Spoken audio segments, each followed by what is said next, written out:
What's up, guys, and welcome back to another episode of Planet Zoo. As always, if you guys are enjoying this series, make sure you leave a like in the video. It'd be greatly appreciated. Today, we're going to be constructing yet another brand spanking new exhibit. But before we get to that, I'm sure the title and the thumbnail probably gave it away. Before we get to that, I think it's probably in our best interest we go around and just do a real quick animal welfare check. You know, check in with all these animals, see how they're actually doing, make sure everyone is happy. We're going to have a look-see at Yolanda once again. This is the mother of all the caimans in this exhibit. She's 21, we'll say 21 and a half years old now, but by her welfare, nutrition, social, habitat, everything here is just about 100%. So I'd say we're doing pretty good on the caimans. Let's just make sure that the juveniles are feeling the same way. Their nutrition isn't as good, but that's probably because they were just born not long ago and maybe they haven't had a chance to actually get the grade 2 food quality. So hopefully they, you know, sort themselves out. What in God's name are you? Dude, did you guys see that? That was terrifying. Lucas, my dude, he is a shapeshifter. Lucas is just kind of giving me the heebity-jeebity weeblies or whatever, so I'm just going to move on to the next exhibit, that being our red-crowned cranes. Their food grade is up to 3 now, which is very, very good. We'll check in with Katashi69 over here, and we'll just see how everything's going for them. Actually really good. Okay, I was kind of thinking that we were going to be looking through some of these exhibits and finding out that our animals are, like, suffering greatly. But so far, they're all doing really, really well. The barrier on this one, though, since it's, I mean, all glass, it's not doing so hot. We may have to call a mechanic over here just to get that repaired. It's almost down to 50% durability. Their food grade is also grade 3, so that's good. We are still using contraceptives on the 2 bebe here. However, wait, available food? Why is that so low? Keeper, why is that so incredibly low? Okay, it's a smaller food tray, so I'm gonna go ahead and add a secondary one. I could have swore that a few episodes back, maybe even just the previous episode, wait a minute. Yeah, the mother otter had died of old age. This one is also a female. I'm not 100% sure if the name is the same, but now this one has also just passed away. Dude, what is happening? There's no way we had 2 females and somehow had bebe. We have to have had a male in here at one point in time. I don't understand. I actually don't understand, but there we go. We've just lost another otter. It's not looking so hot for these otters. The 2 bebe are still doing okay. They're both on contraceptives, which is fine. But the young female here is now the alpha female, and the young male is now the alpha male. But they're siblings. We can't have them, you know, intermingling in things. That's just not going to fly. So let's go ahead and pause things here really quick. We're going to head to the Animal Trade Center, and we're going to have to find some new otters to put in this exhibit. It's always so hard to see one of your exhibit species just pass away, sort of unexpectedly. I mean, we knew they were getting up there in age, but I definitely wasn't expecting them to pass away just on the spot here. So, we have a pretty decent one right here, but it's going to cost us quite a few conservation credits. I'm going to go ahead and adopt them. You know what might be a better idea? Since both of these 2 females in here really aren't that great in terms of their, like, genetics, I think what we could do is find our current female, Mega, who is a silver medal. And then, oh, that's, yep, RIP, that's mom. Where's the other one? Gennady, you also have a silver. Okay, so you're 4, we'll say 4.5 years old. You are also 4.5 years old. I think the new male we just adopted was like 6 or something, maybe even 7 years old. Anyways, this guy, we're going to go ahead and release him to the wild for 77 cc's. We're going to make back a little bit of those conservation credits from purchasing the new male. But if we fast forward here just a little bit, wait for our next one to come in. Oh man, that is so sad to see the vet come in and take mom away like that. But it's gonna be well worth it. I just have to remember to disable the contraceptives on the female. So you are gonna be our new male. Whoops, we're still fast forwarding. Yeah, 7.5 years old. So he is quite a bit older than Mega over here, but we're gonna remove her from contraceptives. And now these two are not related. So they're gonna have some pretty decent bebe, but that is the otters now, I think, pretty well sorted. Next, moving back into our smaller exhibit species area. A lot of you that maybe haven't been watching the series from the very beginning probably didn't even know that this area existed. The Danube crested newts breed like you wouldn't believe. So much so that I think we're just gonna have to send off a couple of them. So we're gonna move the elders out for sure. And now I think we'll send out Bobita and Emoke.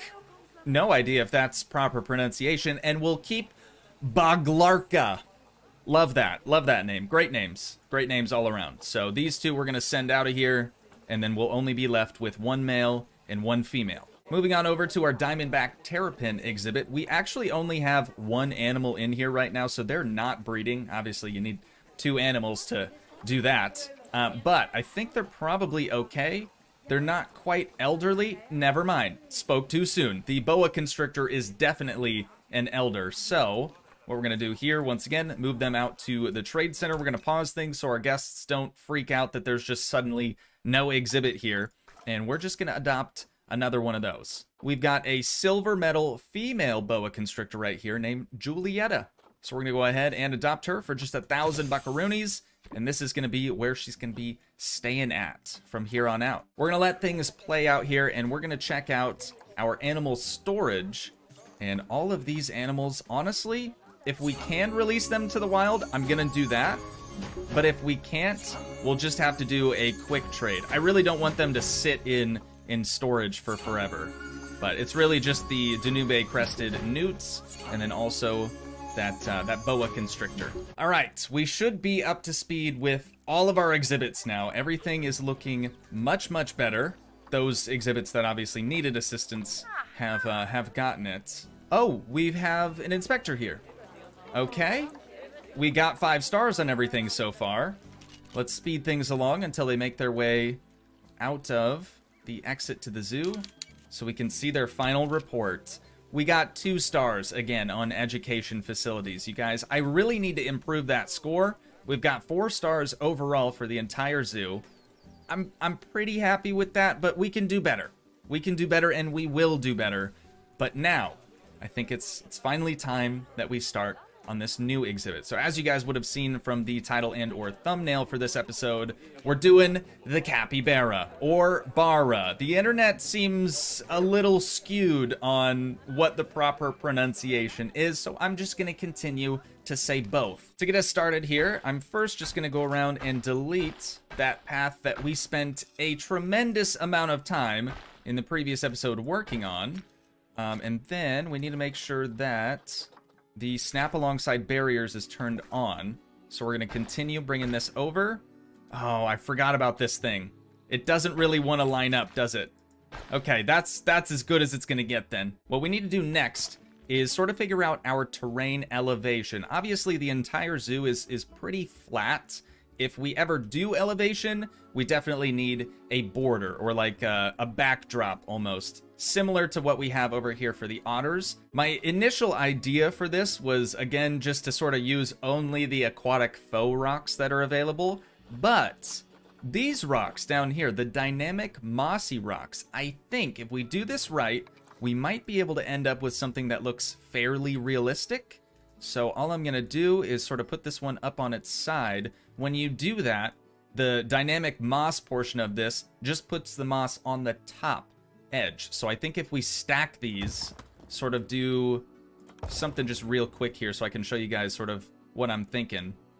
But if we do something like this, we'll be able to create almost a rock wall type look, but we'll still have that nice moss just on the top side of it. So I'm going to mess around with this for a few minutes. I'll see what I can come up with. A few moments later. All right, this is what I'm thinking about doing for just the standing viewing area for the guests. There aren't going to be any bleachers here. We're not going to be having any TED Talks happening. It's just going to be a weird little, like, UFO landing pad type deal. But over here, what I want to do is kind of a similar thing, just bring a staircase out from right about here. Since we're going to be doing seating on this side, or like the bleachers and stuff, I don't think we should be doing a circular UFO landing pad over here. Instead, I think we're going to go for a nice square one. That way we could at least get 2 sets of bleachers up there comfortably. So this corner is going to be our little, like, educator TED Talk type area. This path is pretty much just a better viewing point. And now, if we do our barrier first, I think we'll be able to add in that path that we deleted initially, and we'll kind of start to see the overall shape of this exhibit. 3 hours later. Finally, you guys, it's starting to take shape. Everything's just sort of falling into place now, which is excellent because I have been riding the struggle bus pretty much all day so far. So this is looking good. So much for that custom fence though, huh?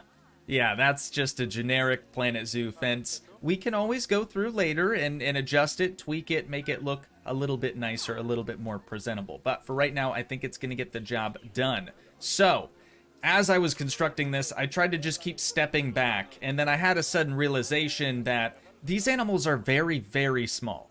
They're definitely our smallest animal, maybe just as big as the otters, I guess. But originally we had 2 sort of elevated viewing areas. This one here, and then what used to be like the UFO landing pad looking thing. That's obviously gone, and in its place we now have a keeper hut, because I feel like it's just more important to have that than it is to have an additional viewing area for these guests. This big old thing should be plenty. The next step here is, of course, going into our staff, dropping in a new keeper for this area. Let that play out so they actually drop down.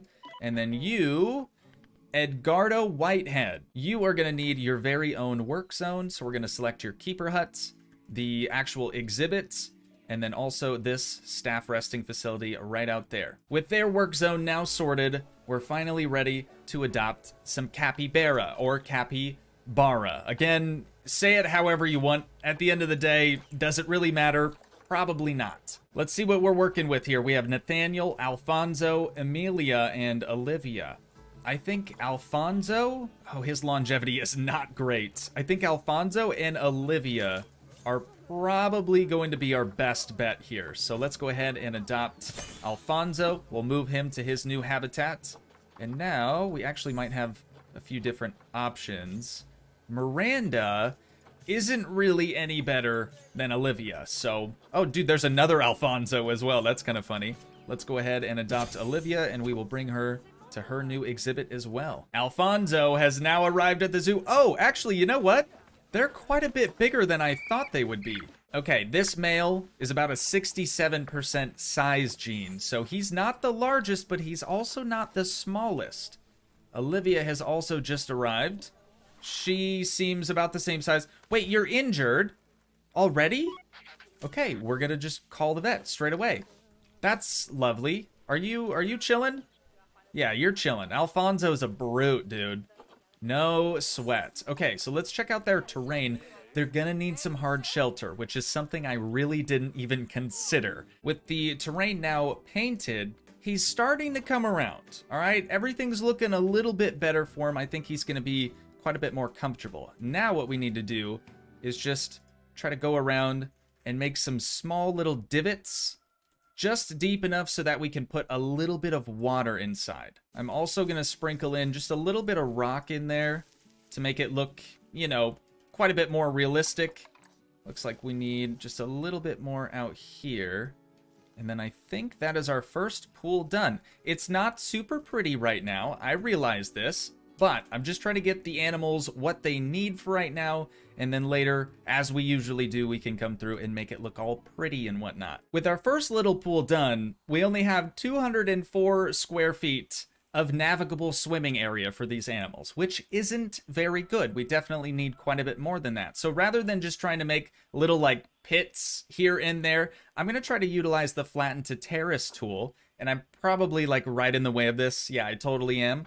But we have the option to select the shallow pool offset. So I've already done that. And then additionally, we can change the terrace height. So I have it just max height. And all I'm going to try to do is lower the terrain right here.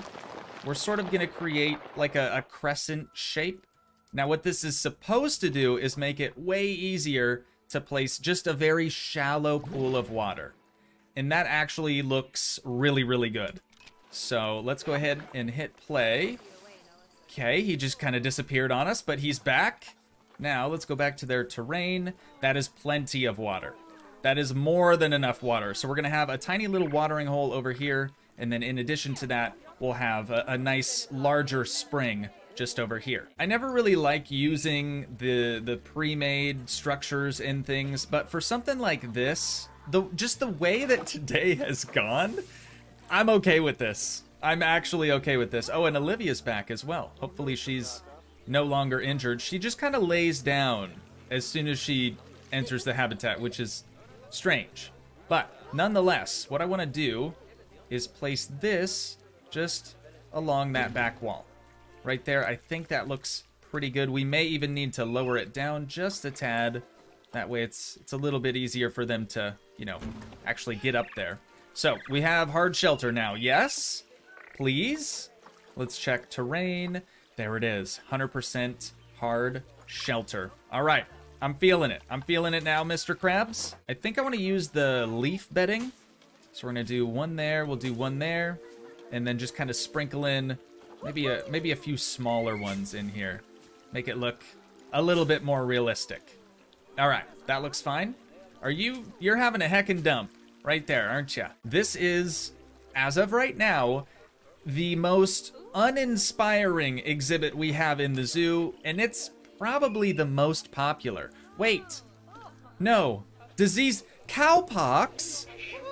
Dude, why did they do this to me? Why did they do this to me?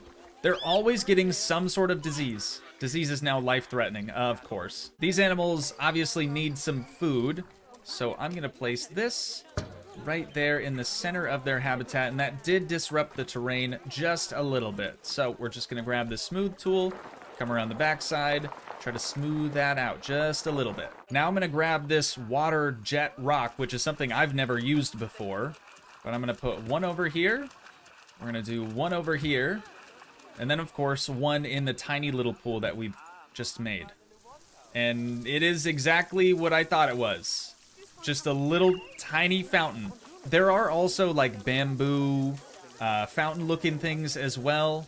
I know I've seen those around. We probably have to do a bit of research on this species before we can get all the cool, you know, habitat stuff that they have. Let's go ahead and check out their heat map as well. You can see the temperature is definitely up there, so it's probably not supposed to be that hot in there. I just want to look at their water, make sure that is getting covered somehow.